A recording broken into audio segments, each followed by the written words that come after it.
You good? All right, PJ, you good? Yep. All right.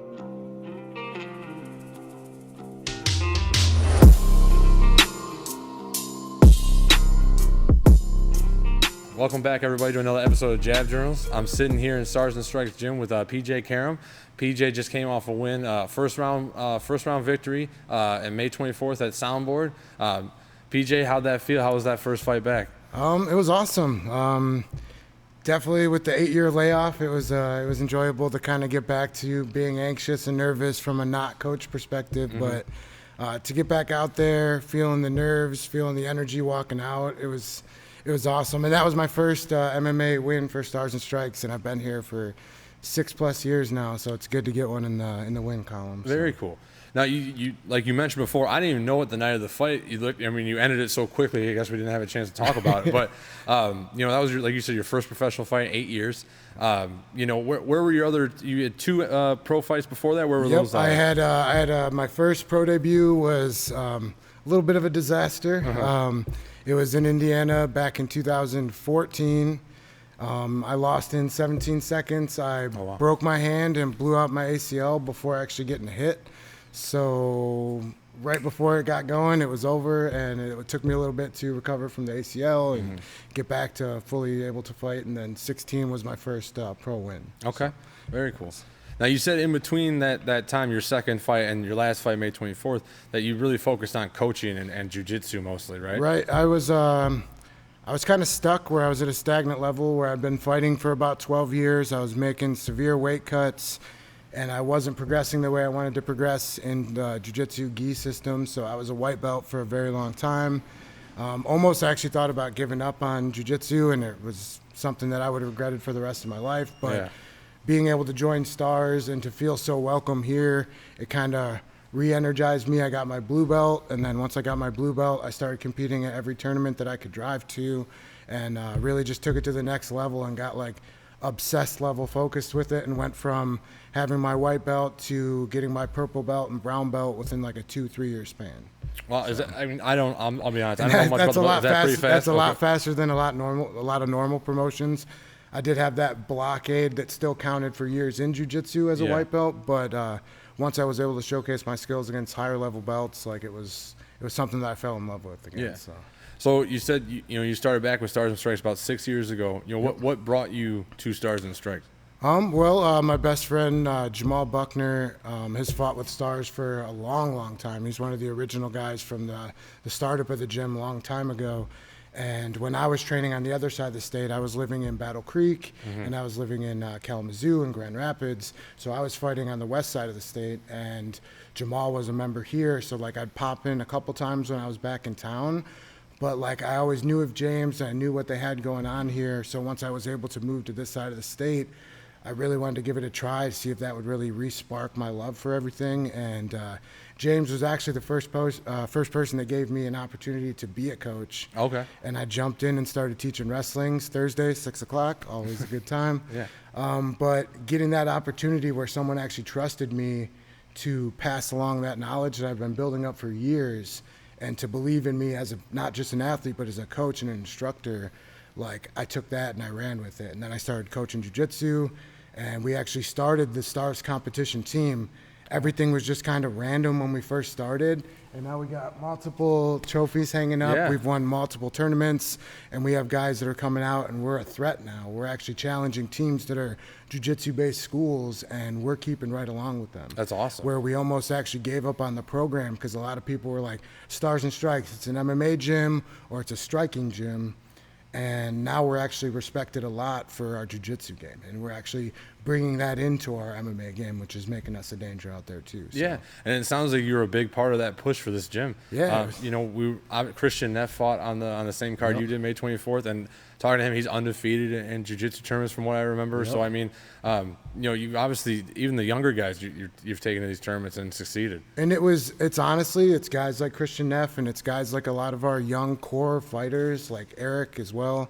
Like a lot of our young guys, Andrew Antolin just had a tough fight. Like he's another one. These young guys are inspiring me because I see the excitement of them getting out there, getting their first win, getting their second win, the preparation, the weight cut, all the stuff that they're going through.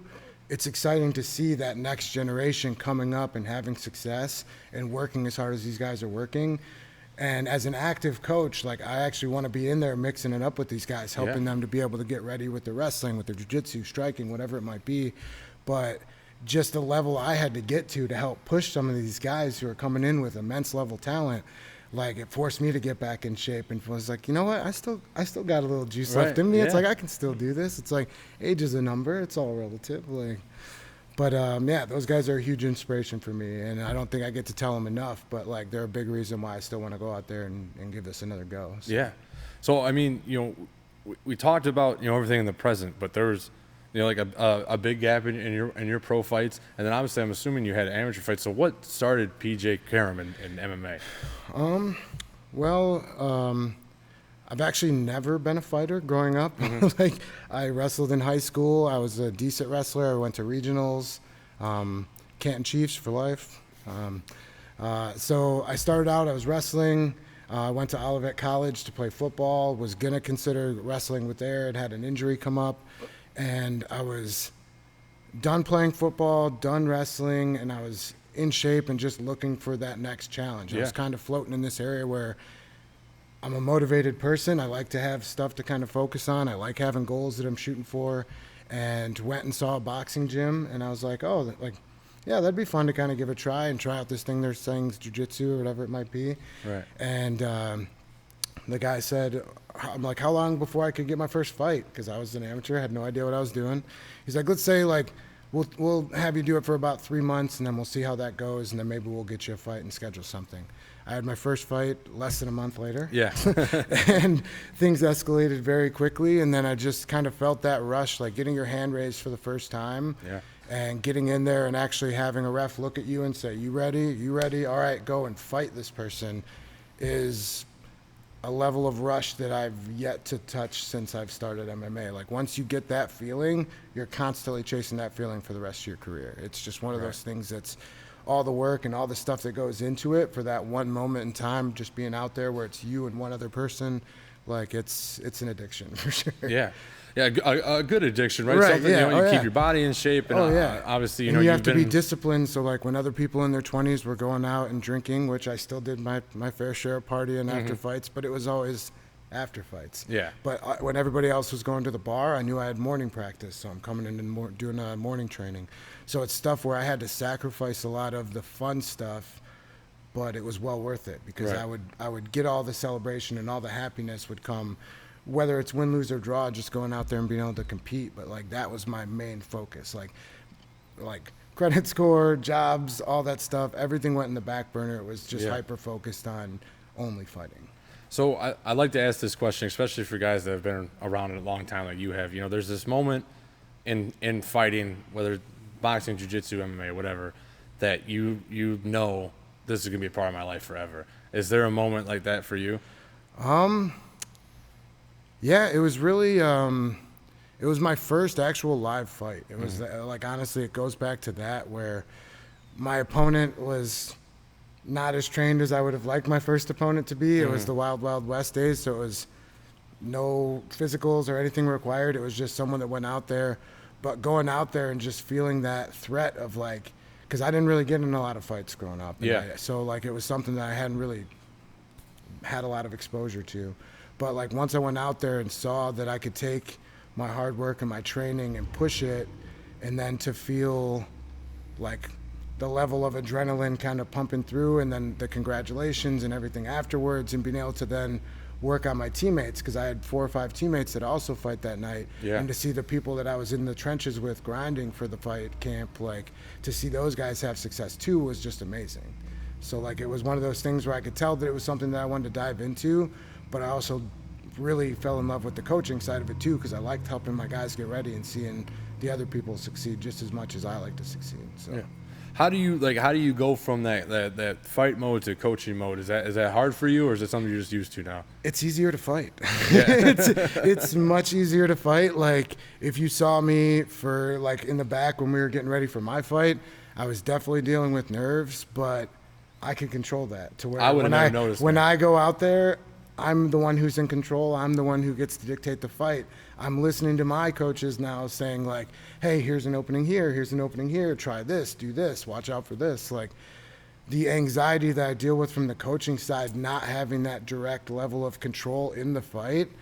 Like I feel like I'm in multiple fights every time I'm out there coaching. Right. Like yesterday, I needed a recovery day today because watching 4 of my guys fight, like I'm emotionally invested into every single fight that goes out there. So like I'm drained, I'm walking around, I'm sweating, I'm screaming, my voice is hoarse. Like it's literally, but I love it at the same time. Yeah. So like it's stressful, but it's the best stress because like seeing those guys succeed or even helping the guys when they don't succeed.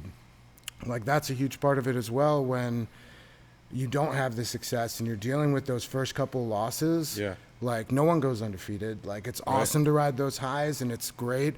But the most you learn about yourself from as a human being outside of the ring is taking some of those losses and seeing if it's going to buckle your career or if it's going to be a speed bump and you're still going full steam forward. Like it's a character development thing and it's about how you handle that. Like you hang your head for a little bit, but as a coach, like I'm proud of all my guys, no matter what the outcome is. A lot of people don't have the stomach to even make the walk. And if you have the stomach to go out there and sign up to fight someone, no matter the skill level, no matter their record, whatever your record is, doesn't matter. If you're willing to sign the dotted line and go out there and fight, like you have respect. Like, and that's something that's lost on a lot of this. You get a lot of people that don't know exactly what it takes to get out there and actually do this. And it's hard, especially to keep it up for a long period of time. Like your body breaks down over a certain period, but like it's just being able to go out there is a challenge. So now, like you touched on, you said it was like the Wild Wild West days when you first started fighting. So you've been around MMA long enough to see its evolution. And how do you feel about where it was and where it is now? It's wild. It's crazy because, like, not to age myself even more, but in fights that I used to fight in, if your person didn't show up to weigh-ins, which is a real thing, like people legitimately just signed up to fight, talking to them, don't show up to weigh-ins. Or weigh in and then see you and then don't show up to the fight. And as a promoter back in the day, they didn't need physicals, they didn't need blood work, they didn't need to take a breath alcohol test or nothing. So they would pull people out of the crowd that are 2 beers in and they're like, we have a guy who's 145. Like anybody around 145 that wants to try MMA for the first time. And they're literally pulling people out from the crowd fighting in gym shorts. And that's where it came from. And now it's like all the fights are like kept track of. People have to make sure that you're getting your blood test done, physical. I had to do an eye exam. The state got their money too. Got to get the license fees and all that extra stuff. And it's nice to be able to keep track of it and to be able to have people held accountable because it counts on the people that are backing out of fights too. Because the people that sign up for fights and then bail, like I lose respect for those people. If an injury happens or something like that, injuries happen in this game for sure. But to let someone get ready for a fight and then not actually show up and they sold tickets to their family and friends and all that, it's kind of a slimy move to just bail and just not show up. We saw that almost happen with Dean's fight a couple weeks ago. Over $300. The champion wanted $300 more and didn't want to fight Dean. But now it looks different because he didn't back out of the fight. It's a dispute between money. It's like Dean needed that payoff. And Terry's a tough ass guy for jumping up and fighting short notice. Like much respect to him. I trained with him back in Kalamazoo. Dude's a stud. It's a tough spot to be in, coming in short notice and with no fight camp, and then to have Dean coming in full fight camp, ready to fight for his first pro title. That was a tough spot to be in. So shout out to him for freaking going out and at least taking that fight. So. Yeah, even Dean was like very appreciative of that. If Terry just stepped and I had the same kind of situation where I had 4 opponents that like we were just bouncing around. I had more fight posters than minutes I spent in the cage. Like it's just one of those things. So I'm appreciative that my guy took the fight short notice, and like it's never a fun spot to be in. But I'm just thankful to be able to have that fight last week. So now, like you mentioned how some guys will just like pull out of fights, and we talked about Dean's fight. Is there like I don't know, penalty is probably a strong word for it, but is there something like promoters look at that and say, and they're you're not keeping on my card anymore? And they're keeping track of it too. Like when you pull out of fights. That's you. not like they're keeping a blacklist, but there's not a lot of fight promotions in Michigan. So if you're pulling out of fights and you're making it a point to where and especially at the pro level, amateurs, a lot of people get nerves, and sometimes those nerves win and they don't want to fight. Some of them have the decency to fake an injury or do something like that, but like to just not show up and be healthy, that's a completely different thing, to where if you bail out and you're putting the fight in jeopardy now, a lot of promoters are going to remember that, and then you're a risk at that point. So it's like, am I going to put you on a card that you're going to be a top 3, top 4 fight on the card or main event, and then you may or may not show up? It's like, that's not what we do. Right. And James has a 0 tolerance policy for that now, to where like, because we're going out and we're a representative. We're an extension of Stars and Strikes. So, like, Absolutely. we don't like to do that. And if you think that you're going to do that and fight here, you're not going to fight. And we just had to, like, I won't name names, but, like, there was people that used to be on our team that no longer are on our team just because it's one of those things. It's a bad example to set for the younger guys. It's a bad example to set for anybody that looks at Stars and Strikes when we're trying to get fights in the future. They're like, we don't want that stigma. That's not how we roll here, so. You know, you talk, obviously being a coach and work with the younger guys, do you feel like your experiences with the ups and downs of MMA and everything, when they have fights get canceled or guys pull out, are you able to kind of talk them through and kind of guide them? I mean, it's never easy, right? It's always going to suck, but you can kind of get them on that right path. And it's one of those things where I've had so many different experiences throughout my career that I'm honored to be able to give them any advice at all, but to be able to have had so much stuff happen to me in the past, I'm able to share those experiences with them and show how, like, what the best ways to get over it are and how to get back into training and not letting the stuff kind of hang on your head. Like, the bad stuff's going to happen. Like, I've had people not show up to weigh-ins. I've had people not show up to fights. I've had people weigh in, come in, take pre-fight photos, get ready, and now it's 3 fights before mine and they have an injury. Oh, wow. Like, so I've gotten to where it's like my hands are wrapped. Yeah. Like, I have gloves on about ready to get taped and be ready to go out. Like, I'm next 3 fights, and I've had people cancel out. So, like, being able to draw from those negative experiences and help in any way is a huge opportunity for me to kind of shorten those blows a little bit. To where, like, when I went through it, it was all kind of new. MMA in general was just kind of going to where I didn't know how to respond to that, so I was just kind of left to myself to kind of deal with it. Right. But being able to kind of get those guys refocused on the next thing, and like, all right, this fight fell through. Good thing there's more fights coming up in the future. We're going to be able to do that. Go Jacko mode. And like, all right, good. It's like we got more time to train. It's like bad stuff's going to happen.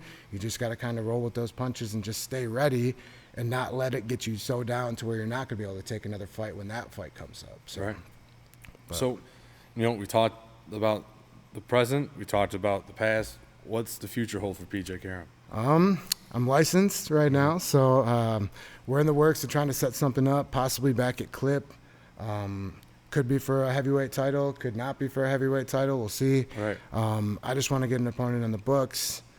We have negotiations going in right now, looking for end of August. Very cool. So didn't take a lot of damage from my last fight, so I still feel healthy. I was back to training on Memorial Day, so we're like right back into fight camp, right back into training. Might do a jiu-jitsu tournament or something between now and then, just to kind of stay ready. But definitely when I fight in August, for sure. Yeah. You say to the camera that you didn't have a lot of injuries in your last fight. Obviously, it lasts less than a minute, but you took quite a, like, I don't know if you checked a kick or it was one of your kicks, but you had a big old knot on your shin. Yeah, that was. Obviously, that's gone down from now. That's gone down. Yeah. So I'm feeling good now, but that was definitely, definitely didn't feel great at the time. But I mean, I was able to kind of stretch it out and get back into it. But I mean, you'll get those odds and ends, bumps and bruises, but those usually go away pretty quick. Nothing that's going to keep me out like an extended period of time. So like, it was just a funny thing. You and the coaches were talking about, like, your takedown wasn't the best, like, technical takedown, but you're like, he kicked me in the leg and I just had to go for it. It's so funny how those things happen in a fight, right? Stuff just kind of happened quick, and kind of parts of it kind of went into autopilot and just kind of relied hard on my wrestling. But it was just a blast to be out there and kind of doing it again. So. Absolutely, man. It was awesome to watch it. Before we wrap up, is there anyone you want to shout out, maybe like your social medias or anything like that? Yes. I'm working on getting an Instagram back. Do not tag me in that Instagram or report that Instagram because they stole it from me and I can't get it back. But sponsors, I want to thank Eldritch Energy. They were a huge supporter in helping me get everything ready with my medicals and all that stuff. That was definitely a cost that I wasn't really looking forward to, but they helped me out a ton. We did the energy drink shout out. JP Gaffkey was the winner of the 12 energy drinks, so that was kind of cool to be able to do like a little giveaway. Shout out to Kroll Construction. Kroll Construction gave me a bunch of support as well. My fiance Heather, she was a huge part of that. She actually works at Kroll. They bought a whole bunch of tickets. They came out. Awesome. They were freaking super supportive. It was their first MMA fight. But yeah, if you guys have any house construction or anything that needs to be done with your house, check out Kroll Construction. They have a whole bunch of different varieties of stuff that they do. So, but yeah, with those guys, it was huge being able to get that support from them for this fight. So. Awesome, man. Well, we'll be in touch. I look forward to come out watching another fight of yours here soon. Yeah. Thanks for joining us today, man. Really appreciate it. All right, appreciate it, man. Thank you so much for having us out. That does it for this episode of Jab Journals. We'll see you on the next one.